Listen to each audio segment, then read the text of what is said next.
I call Tracy Martin. Kia ora, Mr Speaker. Thank you very much. Earlier, just before this debate began, I moved a motion that sought to send this bill back to Select Committee.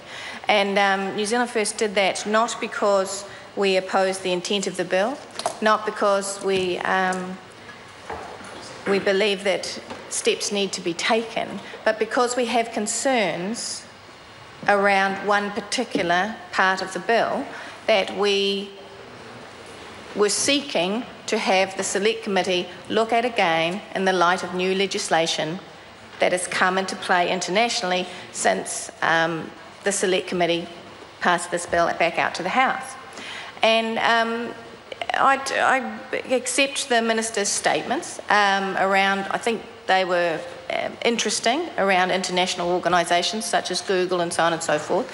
And certainly inside this bill, appropriately, there are requirements of the service providers. There are takedown notices. There are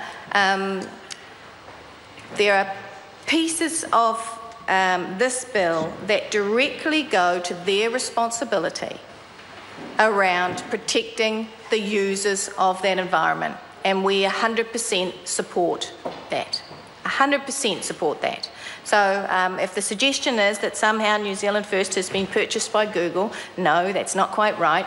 What we have concerns around is, and if I go to the purpose of the bill, so the main aim of the bill is to mitigate the harm caused to individuals by digital communications and to provide victims of harmful digital communications with a quick and effective means of redress. And this will be achieved by, number one, creating a new civil enforcement regime to quickly and effectively deal with harmful digital communications. Number two, make some small amendments to existing legislation to clarify their application to digital communications and cover technological advances.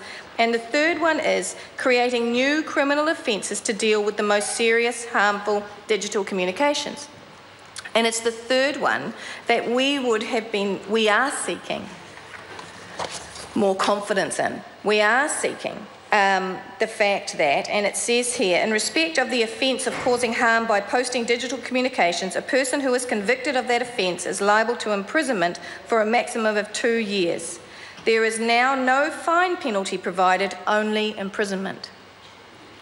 And this is the concern. This is the concern, Mr. Speaker.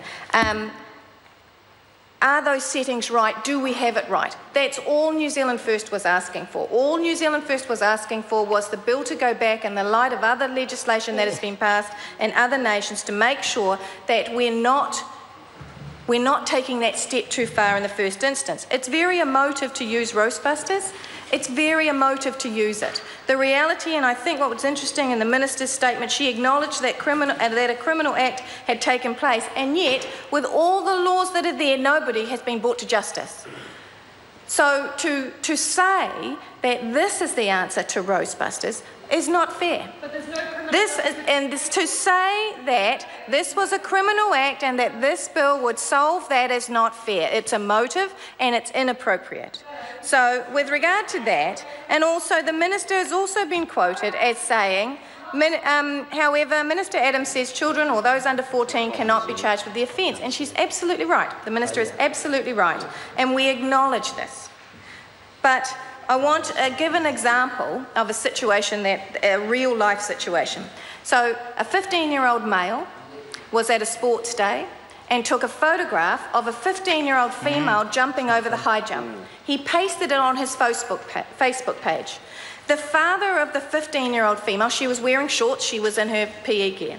The father of the 15-year-old female took offence at that photo and contacted the school and wanted the young man stood down and put into the discipline process. The young man was horrified and in this instance took down that photo immediately once he was brought in by the principal and spoken to.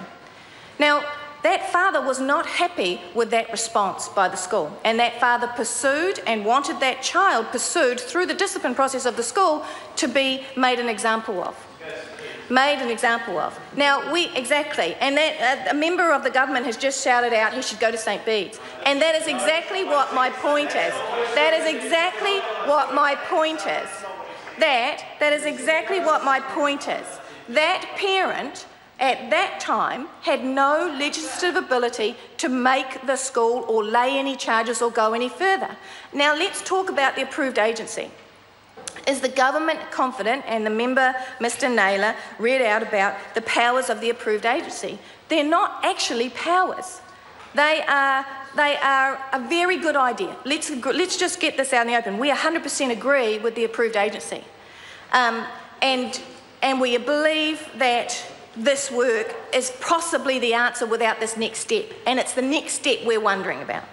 So Ms Dean's contribution made the suggestion that the approved agency would decide if the case could go forward. Actually, the police decide if a case goes forward, and those are the Minister's own words. The decision to prosecute anyone rests with the police, who are required to ensure prosecution is in the public interest. I would challenge the fact that if a father showed up with a very high-priced lawyer and pushed the point whether they could use this legislation as a tool to take that young man forward. That's the concern. That's the concern. And all we were asking for was an opportunity to discuss it further in light of the other legislation that has been made. Now, NetSafe, for example, is currently filling the role of the approved agency as best it can without any formal structure or funding. In 2014, they assisted over 800 people dealing with the harmful communications, even though they don't advertise it or promote that service. They've also been liaising with the Australian politicians and their partners at the Australian Communications and Media Authority as they established the E-Safety Commissioner function under the recently passed Enhancing Online Safety for Children Act, which has many similarities to the HDC, many similarities. And this puts them in a unique position to describe the current situation and provide insights into what difference this bill could make. Now, all we were asking for, sir, was the opportunity to go back and hear what from people like NetSafe, who are working in this environment, to make sure we've got this right before we put in another criminal another piece of legislation that can turn people into criminals. Absolutely, we must address this. But are we addressing it correctly? And that is where New Zealand First is coming from. Now, New Zealand First will oppose this bill at this reading. That doesn't mean we'll oppose it all the way through. What we're seeking is further assurance. What we're seeking is a confidence that we're not going to criminalise children. And we are confident with many of the other things inside the bill. So, should we remove all criminal offences against young people? And the minister shouts out, should we remove all criminal offences? So, unfortunately, this is where we've ended up, sir. We've ended up where the minister won't discuss. The minister goes on the defensive, and the minister starts to shout out. At this time, New Zealand First has made no political statements about this bill. New Zealand First has made no political marks about this bill, has not attacked the minister in any way, shape or form. But the minister, interestingly enough, for a bill that is about anti-bullying, the minister has chosen to decide to be defensive and start to abuse. So what is very, very interesting is, and the minister knows that I sent her an email yesterday along with all other people, and the minister had an opportunity to come back to me around those concerns and around that bill, but the minister chose not to. So the minister has chosen to go on the defensive. And I hope that the minister is that confident. I hope that the minister, if this should catch any of our young people or any of our citizens, I hope that she is that confident that these settings are right. But New Zealand First at this time is not confident that these settings are right. We would like more confidence that the Select Committee actually had the appropriate information given to it. And in light of other countries and other organisations, other nations going to a place without any criminality in it, we would like to think that possibly we may need to just take a breath and have a look at it.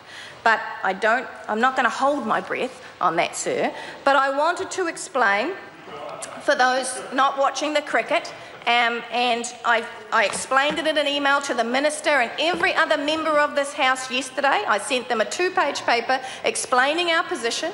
Not a member of the National Party, bothered to contact me or ask anything about it.